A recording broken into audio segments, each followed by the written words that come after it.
Tuhan, Engkau yang layak menerima pujian, hormat, dan kemuliaan. Terima kasih Tuhan untuk hidup yang Engkau sudah berikan buat kami. Terima kasih untuk keselamatan.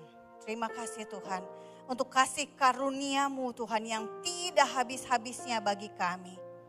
Dan kami mau Tuhan untuk menjadi terang Tuhan di akhir zaman ini. Di masa-masa yang penuh dengan kegelapan. Tapi kami percaya Tuhan, terang-Mu Tuhan akan bisa kami pantulkan kembali. Sehingga dunia yang gelap ini bisa menerima terang-Mu. Terima kasih Bapa, biarlah Roh Kudus Engkau mematraikan firman-Mu ini.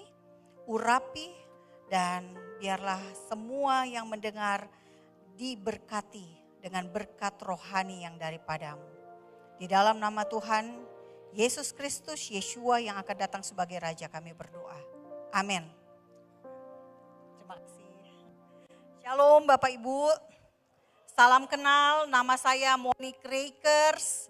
Saya mendirikan yayasan untuk mengedukasi orang Indonesia tentang Israel, Yahudi dan Holocaust pada Agustus 2016. Jadi Agustus 2026 yayasan saya berulang tahun yang ke-10. Semua karena kasih karunia Tuhan. Makanya tulisannya belum ada ya. Tulisannya adalah kalau Bapak Ibu lihat logo, nanti ada logo ya. Logonya adalah tentang kasih karunia. By His grace. Hadasa itu nama Esther ya Bapak Ibu. Nama Persia. Hadasa nama Ibraninya. Persia apa? Iran. Tapi hari ini saya tidak bicara tentang Israel, saya bicara tentang sesuai tema bulan ini. Menjadi garam dan terang. Tadi di ibadah pertama saya sudah bahas menjadi garam dunia di akhir zaman. Sekarang menjadi terang dunia di akhir zaman. Bapak Ibu, ini adalah kota Yerusalem. Gambar yang Bapak Ibu lihat ini adalah tempat dahulu bait suci berdiri.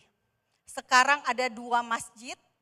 Masjid yang kubah emas, di bawahnya itu dipercaya sebagai lokasi Abraham mempersembahkan Ishak. Jadi di bawah situ ada batu yang dipercaya masih asli 4.000 tahun yang lalu. Ya, nah ini dia Bapak Ibu, kota Yerusalem. Ibu kota Israel sejak masa Daud. Ya, Daud memerintah dari Yerusalem 33 tahun, 7 tahun sebelumnya dari Hebron. Nah, ayat rujukan Bapak Ibu yang diberikan kepada saya dari Matius 5 ayat 14 sampai 16, kamu adalah terang dunia, kota yang terletak di atas gunung, tidak mungkin tersembunyi. Nah, Tuhan Yesus bicara tentang ini karena Yerusalem adalah kota di atas gunung, ya. Kota di atas ketinggian. Ada beberapa bukit di situ, ada Bukit Sion, ada Bukit Moria, Bukit Zaitun. Jadi bicara tentang gunung bukan hal yang aneh bagi Tuhan Yesus ketika bicara dengan murid-murid.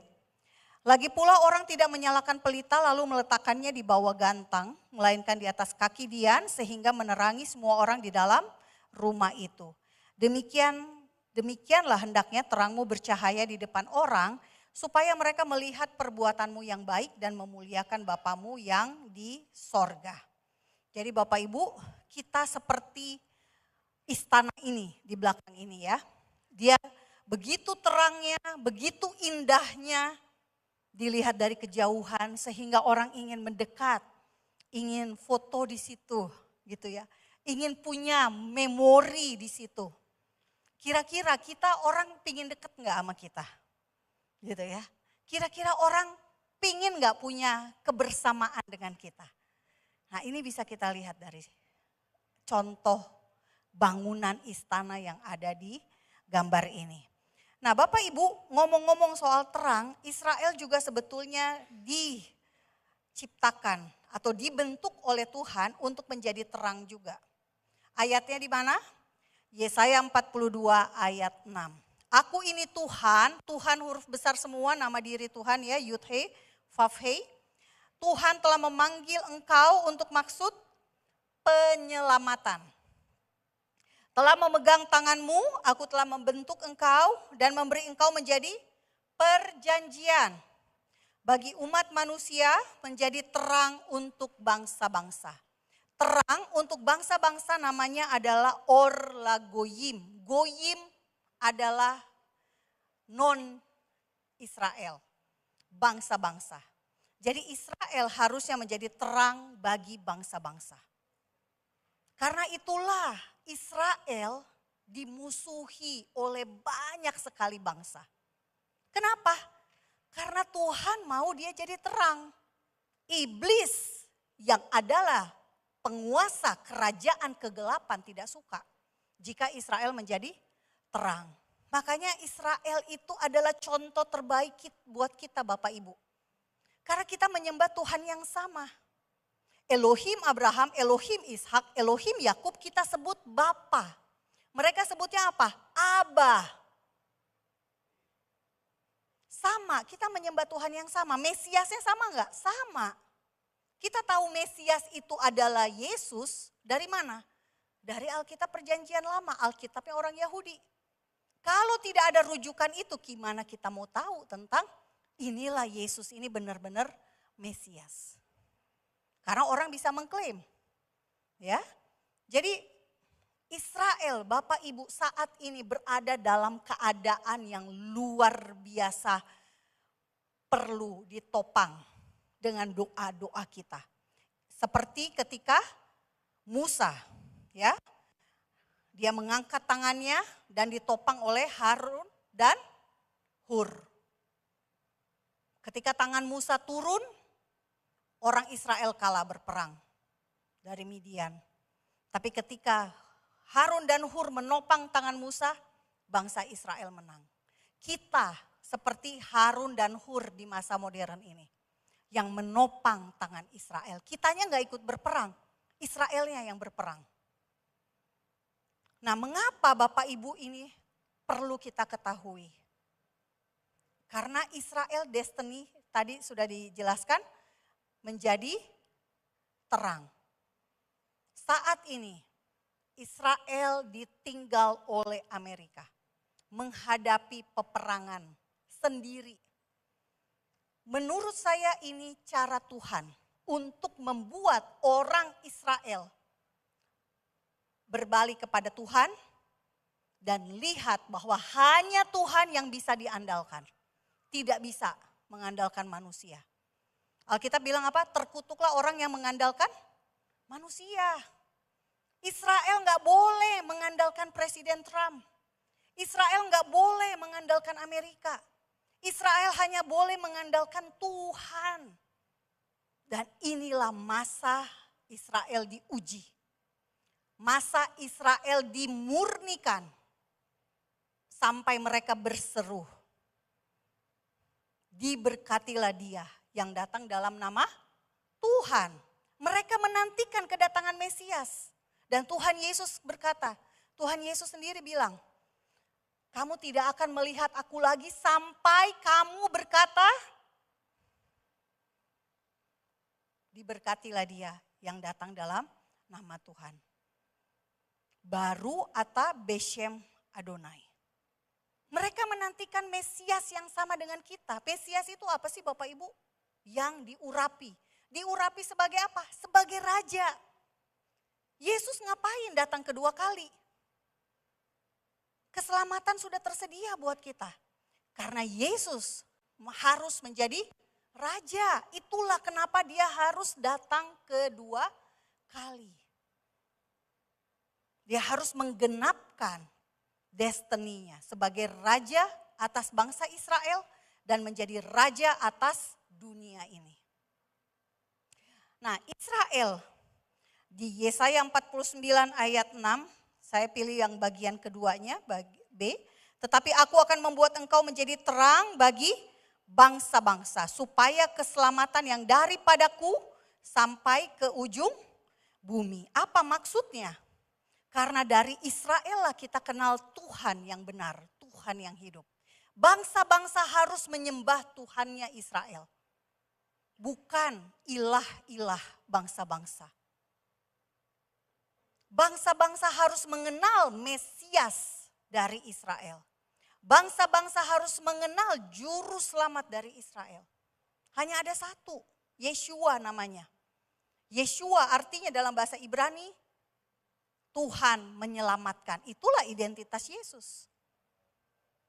Karena itulah Bapak Ibu jangan heran kalau iblis bekerja keras membuat Israel hancur. Membuat Israel terpuruk. Karena iblis strateginya selalu membenci apa yang Tuhan kasihi. Saya ulangi Bapak Ibu, iblis selalu membenci apa yang Tuhan kasihi. Kalau Bapak Ibu hidup benar, hidup kudus, tapi Bapak Ibu mengalami banyak tantangan. Artinya ini adalah ujian. Karena apa? Iblis berusaha supaya Bapak Ibu jatuh. Tapi kalau Bapak Ibu jatuh dalam dosa, Bapak Ibu melakukan hal-hal yang tidak benar, lalu jatuh, ya, ditimpa masalah, itu konsekuensi dari dosa, bedanya di situ. Kalau kita hidup benar tapi kita mengalami problem, bisa jadi itu ujian. Tapi kalau kita hidupnya enggak benar, kita mengalami masalah, jangan bilang ini ujian dari Tuhan. Enggak, itu konsekuensi akibat dosa yang kita lakukan. Dosa apa? Keinginan mata, keinginan daging, keangkuhan hidup. Nah, jadi semakin dekat dengan kedatangan Tuhan, Yesus, Yeshua, maka keadaan Bapak Ibu kita akan lihat Israel semakin diproses. Bapak Ibu dan saya juga akan semakin diproses. Nah, kita lihat Bapak Ibu, kita bicara tentang kita menjadi terang. Kita bukan matahari, bukan bintang. Kita hanya memantulkan terang yang kita terima. Karena itulah sumber terangnya jelas ya Bapak Ibu, kalau di Alkitab disebutkan apa sumber terangnya? Yesaya 10 ayat 17, maka terang Israel akan menjadi api dan Elohimnya yang maha kudus akan menyala-nyala dan akan membakar dan memakan habis putri malu dan rumputnya pada satu hari juga. Ini celaka, perikopnya adalah celaka yang menimpa Asyur. Jadi sumber terang siapa namanya? Terang Israel. Tuhan sendiri. Yang kedua, Yesaya 60 ayat 20. Perikop kemuliaan Sion yang akan datang. Bagimu akan ada matahari yang tidak pernah terbenam dan bulan yang tidak surut, sebab Tuhan akan menjadi penerang abadi bagimu. Dan hari-hari perkabunganmu akan berakhir. Matius 4 ayat 16, ketika Tuhan Yesus pindah dari Nazaret ke Kapernaum, ditulis di sini, ditulis di Matius, bangsa yang diam dalam kegelapan telah melihat terang yang besar. Jadi terang Israel itu adalah Yesus sendiri. Bangsa yang diam dalam kegelapan telah melihat terang yang besar, dan bagi mereka yang diam di negeri yang dinaungi maut telah terbit terang. 1 Yohanes 1 ayat 5, Elohim adalah terang, Allah adalah terang di Alkitab PB. Elohim adalah terang dan di dalam dia sama sekali tidak ada kegelapan. Jadi sumber terang adalah Tuhan sendiri. Kita lihat perkataan-perkataan Yeshua, Tuhan Yesus sebagai terang. Ada di mana Bapak Ibu? Yohanes 3 ayat 19 ketika bercakap-cakap dengan Nikodemus dikatakan, dan inilah hukuman itu, terang telah datang ke dalam dunia, tetapi manusia lebih menyukai kegelapan daripada terang. Sebab perbuatan-perbuatan mereka jahat.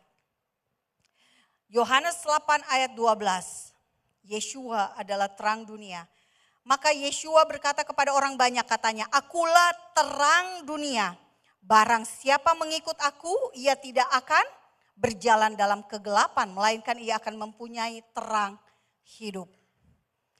Yohanes 9 ayat 5, ketika Tuhan Yesus menyembuhkan orang yang buta sejak lahir, dikatakan, "Selama aku di dalam dunia, akulah terang dunia."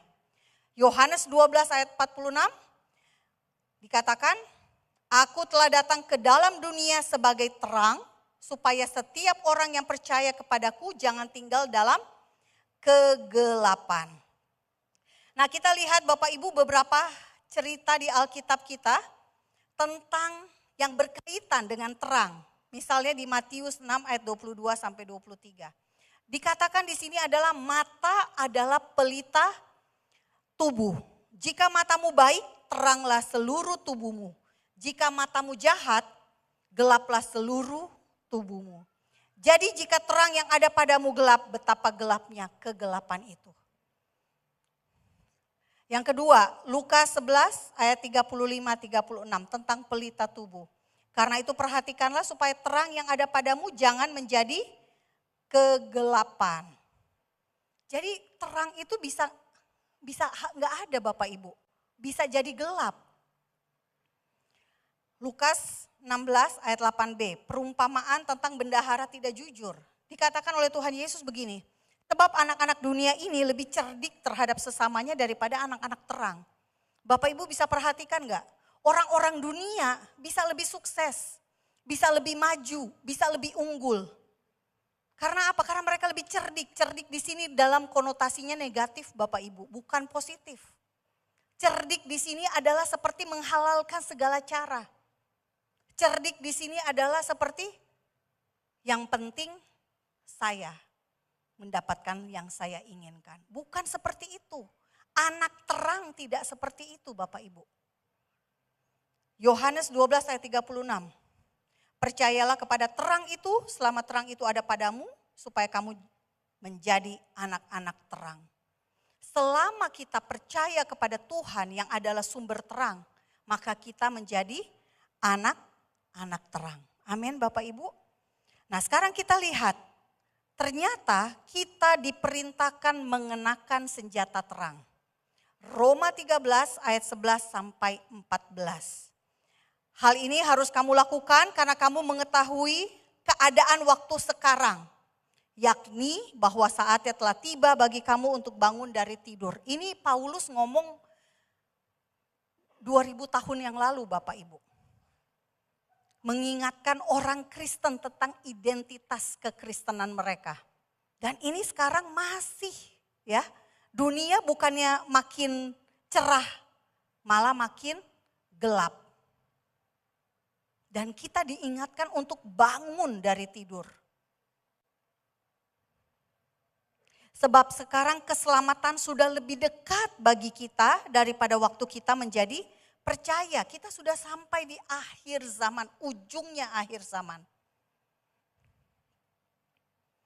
Ayat 12, "Hari sudah jauh malam, telah hampir siang. Sebab itu marilah kita menanggalkan perbuatan-perbuatan kegelapan dan mengenakan perlengkapan senjata terang. Marilah kita hidup dengan sopan seperti pada siang hari. Jangan dalam pesta pora dan kemabukan. Jangan dalam percabulan dan hawa nafsu. Jangan dalam perselisihan dan iri hati. Tetapi kenakanlah apa? Tuhan Yesus Kristus sebagai perlengkapan senjata terang. Dan janganlah merawat tubuhmu untuk memuaskan keinginannya." Kita disuruh pakai Yesus. Kita disuruh mengenakan Yesus. Ibarat Bapak Ibu kalau mau keluar rumah jangan lupa pakai Yesus. Kalau enggak ada Yesusnya, Bapak Ibu jadi sama dengan dunia. Dalam dunianya udah gelap, Bapak Ibu gelap.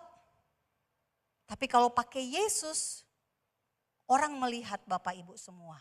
Ada terang, ada yang beda, ada yang lain. Apa itu mengenakan Yesus? Kalau kita lihat dari rujukan perjanjian lama, Maka saya menemukan Mazmur 119 ayat 105 dan 130. Firman-Mu itu pelita bagi kakiku dan terang bagi jalanku. Ayat 130, bila tersingkap firman-firman-Mu membuat terang, memberi pengertian kepada orang-orang bodoh. Bapak Ibu, saya tidak punya pengetahuan Alkitab. Saya tidak punya pengalaman kuliah di sekolah tinggi teologi. Tapi ketika saya mendedikasikan diri saya untuk melayani Tuhan sejak tahun 2015 ya, sejak tahun 2017 lah, Februari 2017, saya stop bekerja sebagai wartawan. Saya mau melayani Tuhan. Gaji saya, waktu itu gaji terakhir saya sebulan 15 juta. Meski lagi kredit rumah, kredit mobil, saya punya 2 anak ya. Tapi rela kehilangan 15 juta sebulan, lumayan Bapak Ibu di tahun 2017. Demi apa? Demi melayani Tuhan. Enggak tahu tentang Alkitab, tapi Tuhan kita setia. Amin Bapak Ibu. Ketika kita fokus ingin melayani Tuhan, Tuhan bisa memperlengkapi kita. Ya, Tuhan bisa membuat kita mengerti hal-hal yang mungkin kita nggak ngerti. Itulah karya Roh Kudus. Dan saya percaya di kerajaan sorga tidak ada anak emas. Apa yang saya alami pasti Bapak Ibu juga bisa alami. Ketika Bapak Ibu rindu melayani Tuhan, hal-hal yang tersembunyi bisa dinyatakan, bisa disingkapkan. Jadi Bapak Ibu, firman ya, ini membuat saya yang orang bodoh bisa mengerti. Jadi saya percaya ayat ini betul-betul nyata. Yang kedua, Yesaya 51 ayat 4. Perhatikan suaraku hai bangsa-bangsa dan pasanglah telinga kepadaku hai suku-suku bangsa. Sebab pengajaran akan keluar daripadaku dan hukumku sebagai terang untuk bangsa-bangsa. Hukumnya Tuhan. Hukum Tuhan dengan hukum dunia beda Bapak Ibu. Hukum ekonomi kerajaan sorga memberi, ya, nabur, maka kamu akan menuai. Kalau dunia nggak usah memberi, disimpan, di-keep, saving. Untuk apa? Supaya nambah-nambah. Itu bukan sistem kerajaan sorga Bapak Ibu, beda. Kita harus memilih, kita menerapkan ekonomi keluarga kita menurut sistem dunia atau sistem kerajaan sorga. Kalau sistem dunia maka kita ngikut mamon. Tapi kalau kita ngikut sistem kerajaan sorga Bapak Ibu, orang percaya, orang benar ketika tidur aja diberkati. Amin. Percaya nggak Bapak Ibu? Ketika tidur diberkati. Amin. Itu sistem kerajaan sorga. Tapi jangan males, harus kerja. Makanya sistemnya apa? Nabur. Naburnya dari mana? Ya dari hasil kerja kita ya. Nanti buahnya Tuhan yang kasih. Panennya Tuhan yang berikan. Sistem kerajaan sorga itu enak banget kalau kita ikuti. 6 tahun kerja ya bangsa Israel. Hari tahun ke-7 sabbatical year. Sabat setahun penuh. Karena apa? Ternak harus sabat juga istirahat. Tanah harus sabat juga harus istirahat. Tapi sebelum tahun ke-7, tahun ke-6-nya diberikan penghasilan berapa kali banyak Bapak Ibu? Ada yang tahu? Diberikan 3 kali lipat. Mana ada bos yang gaji kita kayak gini? Tahun ke-7 istirahat, tahun ke-6 saya gaji kamu 3 kali lipat. Supaya kamu di tahun ke-7 istirahat. Cuma kerajaan sorga yang seperti ini. Amin Bapak Ibu, kita minta Di musim-musim ekonomi susah seperti ini, kita minta sistem kerajaan sorga. Karena Bapak Ibu semua adalah warga kerajaan sorga. Amin. Kita minta sistem kerajaan sorga yang berotoritas dalam hidup kita. Bukan sistem dunia, bukan mamon. Nah, Bapak Ibu kembali. Nah, mengenakan Tuhan Yesus, Yeshua, berarti apa? Kita mengenakan firman, karena firman itu telah menjadi manusia menurut Yohanes ya. Jadi sama saja ketika kita mengenakan Yesus, Yeshua, artinya apa? Kita mengenakan firman, kita mengimplementasikan, menerapkan firman di dalam kehidupan kita sehari-hari. Cara hidup kita sebagai orang-orang yang melakukan firman, pelaku firman, bukan hanya mendengar, bukan hanya pendengar. Nah, saya mau kita lihat baik-baik Bapak Ibu, ada gaya hidup anak-anak terang ya. Dari Efesus 5 ayat 1 sampai 21. Ini perikopnya yang diberikan oleh Lembaga Alkitab Indonesia, hidup sebagai anak-anak terang. Yang pertama ditulis oleh Lai adalah penurut Allah, penurut Elohim. Dalam bahasa aslinya, bahasa Yunani, bahasa Gerika, disebutnya sebagai mimetai. Mimetai ini artinya apa? Meniru. Jadi kita betul-betul meniru apa yang Tuhan kerjakan. Itu yang pertama. Syarat hidup sebagai anak terang di masa kegelapan ini. Yang kedua, hidup dalam kasih. Bahasa Inggrisnya walk with love. Yang ketiga, jangan ada percabulan, kecemaran, dan keserakahan. Yang keempat, jangan ada perkataan kotor, kosong, sembrono, tapi ucapkan perkataan syukur. Yang kelima, jangan menjadi penyembah berhala.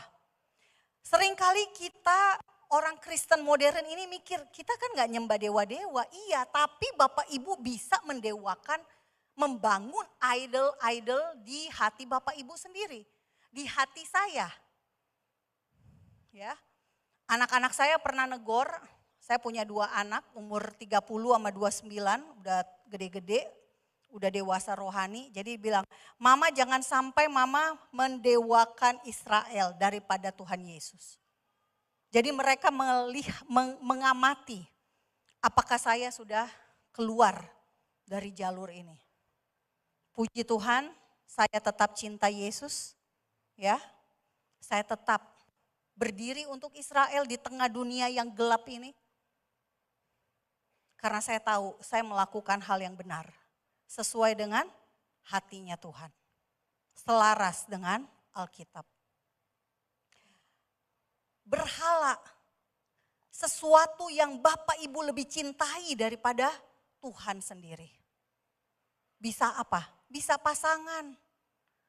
Bisa hobi. Bisa minat kita.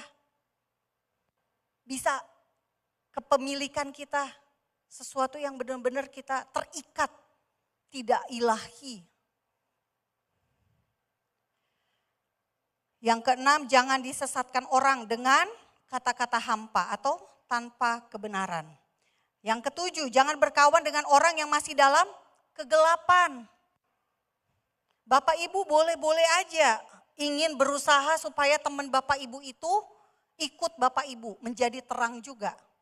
Tapi pastikan bukan Bapak Ibu yang kebawa. Tapi teman Bapak Ibu yang kebawa. Ya, jangan kebalik. Jangan sampai bukannya orang yang dalam gelap jadi ikut terang, malah yang sudah terang ikut pindah jadi gelap. Yang kedelapan, hidup sebagai anak-anak terang. Yang kesembilan, berbuah kebaikan, keadilan, dan kebenaran. Yang kesepuluh, uji yang Tuhan berkenan. Apa yang Tuhan suka? Apa yang Tuhan mau? Saya pernah hampir masuk ke CNN, waktu CNN baru buka di Indonesia. Tapi saya minta tanda dari Tuhan, Tuhan boleh nggak ya saya masuk, saya kerja di sini. Saya waktu itu baca buku dari Billy Graham. Billy Graham cerita pengalaman bertemu dengan pendiri CNN di Amerika. Ternyata si pendiri CNN ini bilang, dia nggak peduli kalau masuk neraka. Dia nggak peduli, gitu ya, dengan akhir hidupnya. Pas saya baca, saya bilang, aduh, kok saya kerja meski CNN Indonesia pemiliknya beda, tapi nama brandnya kan masih sama. Kok saya kerja di tempat yang kayak gini ya Tuhan, saya nggak mau. Saya nggak mau ikut dengan orang yang saya bilang menista keselamatan yang dari Tuhan. Akhirnya saya putuskan saya tidak mau. Saya menolak pekerjaan tersebut. Dan puji Tuhan saya tidak menyesal. Dan Tuhan memberikan yang terbaik hari ini. Saya bisa melayani Tuhan. Amin Bapak Ibu. Jadi hal-hal yang seperti ini. Uji yang Tuhan berkenan seperti apa? Uji yang Tuhan mau untuk hidup Bapak Ibu. Karena Tuhan yang menciptakan kita. Dia jauh lebih tahu yang terbaik buat kita. Bahkan anak-anak kita. Ya Bapak Ibu, saya selalu ngajarin anak-anak doain. Karena orang tua kadang-kadang clueless, gak tahu juga apa yang terbaik buat anak-anaknya. Tapi Tuhan pasti tahu yang terbaik buat anak-anaknya. Nah, gaya hidup anak terang masih ada ya Bapak Ibu di lembaran berikutnya. Jadi ada 21, jangan terlibat perbuatan kegelapan, menyebut saja memalukan kata Alkitab. Nanti tolong Bapak Ibu baca sendiri ya Efesus 5 ayat 1 sampai 21. Dikatakan juga di sini ada bangun dari tidur, bangkit dari antara orang mati. Tidur nih maksudnya apa? Tidur gak sadar bahwa Bapak Ibu itu berpotensi menjadi terang. Bangkit dari antara orang mati. Mati rohani, bangkit Bapak Ibu. Pantulkan terang Yesus itu. Perhatikan bagaimana kita hidup. Pergunakan waktu yang ada karena hari-hari ini jahat. Jangan bodoh, usahakan mengerti kehendak Elohim Bapa ya. Jangan mabuk anggur, anggur menimbulkan hawa nafsu. Penuh Roh Kudus, berkata-kata dalam Mazmur yang ke-19, bernyanyi dan bersorak bagi Tuhan dengan segenap hati. 20, ucap syukur atas segala sesuatu dalam nama Yeshua, Yesus, kepada Elohim dan Bapa kita. Yang 21, rendahkan diri kepada sesama dalam takut akan Kristus. Jadi ada 21 tanda ya, atau gaya hidup anak-anak terang. Bapak Ibu bisa tandai mana kira-kira yang harus Bapak Ibu beresin. Nah, dampak Bapak Ibu menjadi terang bagi dunia apa Bapak Ibu? Kita lihat. Pertama tentu saja memuliakan Bapa di sorga. Matius 5 ayat 16, demikianlah hendaknya terangmu bercahaya di depan orang. Jadi kalau kita ada terang, kita menjadi terang. Yang lihat orang lain Bapak Ibu. Yang lihat orang yang ketemu kita. Dan mereka karena melihat terang itu, mereka akan apa? Memuliakan Bapa di sorga. Filipi 2 ayat 15. Supaya kamu tidak beraib dan tidak bernoda sebagai anak-anak Elohim yang tidak bercela di tengah-tengah angkatan yang bengkok hatinya dan yang sesat ini. Sehingga kamu bercahaya di antara mereka seperti bintang-bintang di dunia. Ketika Bapak Ibu berada di tengah-tengah angkatan yang sesat, angkatan yang bengkok hati, yang melihat adalah Bapa di sorga. Bercahaya seperti bintang-bintang. Kisah Para Rasul 26 ayat 18. Untuk membuka, ini pertobatan,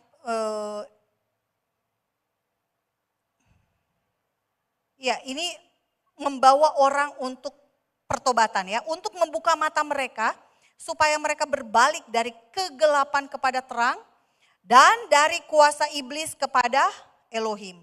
Supaya mereka oleh iman mereka kepadaku memperoleh pengampunan dosa dan mendapat bagian dalam apa yang ditentukan untuk orang-orang yang dikuduskan. Tadi kita sudah lihat, mata adalah pelita hati. Jadi kalau Bapak Ibu menjadi terang, maka Bapak Ibu bisa membuka mata yang masih tidur. Mata yang masih gelap. Bapak Ibu membawa mereka kepada pertobatan. Dan ini sesuai dengan tahun amanat agung Bapak Ibu. Ya, jadi bisa diterapkan dengan cara menjadi terang. Dampak menjadi terang bagi kita sendiri apa Bapak Ibu? 2 Korintus 3 ayat 18, tentu saja Bapak Ibu akan mendapat kemuliaan. Dan kita semua mencerminkan kemuliaan Tuhan dengan muka yang tidak berselubung. Dan karena kemuliaan itu datangnya dari Tuhan yang adalah roh, maka kita diubah menjadi serupa dengan gambarnya. Dalam kemuliaan yang semakin besar. Menjadi serupa dengan Kristus, mengenakan Kristus, bonusnya adalah kemuliaan yang semakin besar. Kemuliaan hanya bisa kita peroleh dari Tuhan sendiri. Yang kedua, Kolose 1 ayat 12 sampai 13. Dan mengucap syukur dengan sukacita kepada Bapa yang melayakkan kamu untuk mendapat bagian dalam apa yang ditentukan untuk orang-orang kudus di dalam kerajaan terang. Bapak Ibu, kita sekarang ada di dunia. Dunia dalam keadaan gelap. Kerajaan kegelapan. Namun Bapak Ibu bisa menjadi terang. Dan kelak masuk ke dalam kerajaan terang. Ia telah melepaskan kita dari kuasa kegelapan dan memindahkan kita ke dalam kerajaan anaknya yang kekasih. Ini janji Tuhan, kelak ketika Tuhan Yeshua datang kedua kali sebagai Raja. Maka kita masuk ke dalam kerajaan 1000 tahun, kerajaan mesianik. Bapak Ibu bisa baca Wahyu 20. Setiap jangka waktu ditulis di Alkitab kita itu sesuai seperti yang Tuhan mau. 1000 tahun betul-betul 1000 tahun. 3 hari 3 malam dikubur lalu bangkit betul-betul harus 3 hari 3 malam. 40 hari puasa 40 hari. Ya, bangsa Israel 40 tahun betul-betul 40 tahun. Bangsa Israel Selatan Yehuda dibuang ke Babel 70 tahun, betul-betul 70 tahun.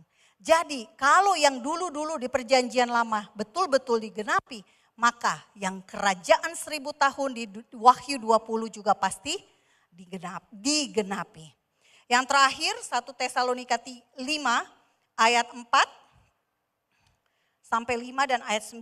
Tetapi kamu saudara-saudara, kamu tidak hidup di dalam kegelapan. Sehingga hari itu tiba-tiba mendatangi kamu seperti pencuri. Hari apa Bapak Ibu? Hari kedatangan Tuhan Yesus yang kedua kali. Kedatangan yang kedua kali kita tidak tahu waktunya. Ayat 5, karena kamu semua adalah anak-anak terang dan anak-anak siang. Kita bukanlah orang-orang malam atau orang-orang kegelapan. Ayat 9, karena Elohim tidak menetapkan kita untuk ditimpa murka, tetapi untuk beroleh keselamatan oleh Yesus Kristus Tuhan kita. Jadi Bapak Ibu, kita menjadi anak terang. Kita memiliki terangnya Tuhan. Supaya kita tidak ditimpa murka. Amin. Mari kita satu dalam doa. Bapa terima kasih Tuhan untuk terang-Mu. Terima kasih Tuhan untuk Engkau memberikan kami Tuhan kemampuan untuk menjadi terang di tengah kegelapan dunia saat ini. Kami sungguh percaya Bapa, Engkau sanggup memampukan kami. Roh Kudus akan menguatkan kami dan Engkau juga mampukan kami Tuhan untuk hidup sebagai anak-anak terang di akhir zaman ini. Kami mengucap syukur Bapa karena Engkau tidak ingin kami ditimpa murka ketika Engkau datang kedua kali. Karena itu biarlah kami menjadi terang-Mu di akhir zaman ini. Menarik banyak orang Tuhan untuk memuliakan Bapa di sorga. Dan untuk membawa jiwa-jiwa di tahun amanat agung ini. Kehendak-Mu jadilah Tuhan atas setiap kami. Engkau yang telah menciptakan kami dengan destiny-Mu Tuhan. Dengan visi kerajaan sorga-Mu. Kami berdoa Bapa, di hari-hari terakhir akhir zaman ini. Biarlah Tuhan Engkau menguatkan kami semua untuk menjadi serupa dengan Kristus. Kami menjadi anak-anak terang-Mu dan kami memuliakan Engkau. Terima kasih di dalam nama Tuhan kami, Yeshua yang akan datang sebagai Raja kami berdoa. Amin.